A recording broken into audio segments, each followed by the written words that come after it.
Le gaz naturel nous est souvent présenté comme une source d'énergie efficace, abondante et à faible émission de carbone. Mais la méthode d'extraction, dite de fracturation hydraulique ou fracking, est une technologie à haut risque, qui peut avoir un impact dévastateur sur la santé et l'environnement local. La technique du fracking consiste à forer un trou jusqu'à 4 km sous terre dans la roche de schiste. Un mélange d'eau, de sable et de composants chimiques est ensuite injecté sous très forte pression. La roche de schiste est alors fracturée, laissant alors le gaz naturel prisonnier s'échapper.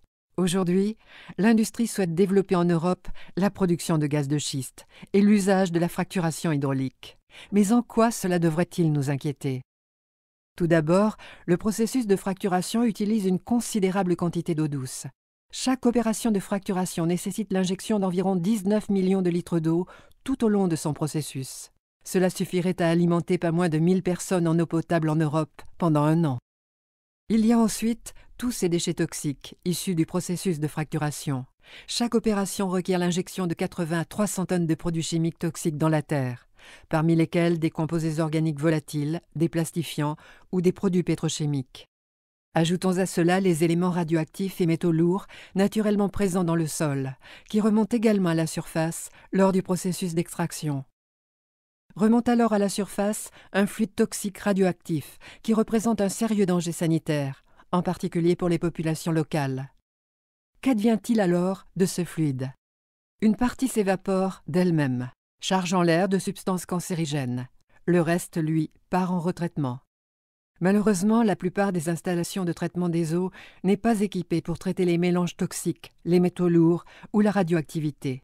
Et quand bien même, jusqu'à 80% du fluide toxique injecté dans le sous-sol n'est pas récupéré. Les fuites, les déversements, l'équipement défectueux, les erreurs humaines ne font que s'ajouter aux aléas liés à la fracturation hydraulique et aux risques sérieux de contamination de nos réserves d'eau douce. L'eau est notre ressource la plus essentielle, la plus vitale. De plus en plus de populations expriment leurs profondes inquiétudes vis-à-vis du gaz de schiste. Voulons-nous réellement risquer notre santé pour prolonger une dépendance à une énième énergie fossile polluante?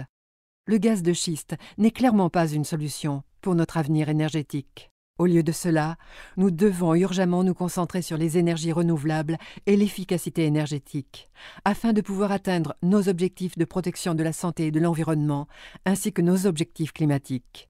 Bannissons la fracturation hydraulique et le gaz de schiste, avant qu'il ne soit trop tard.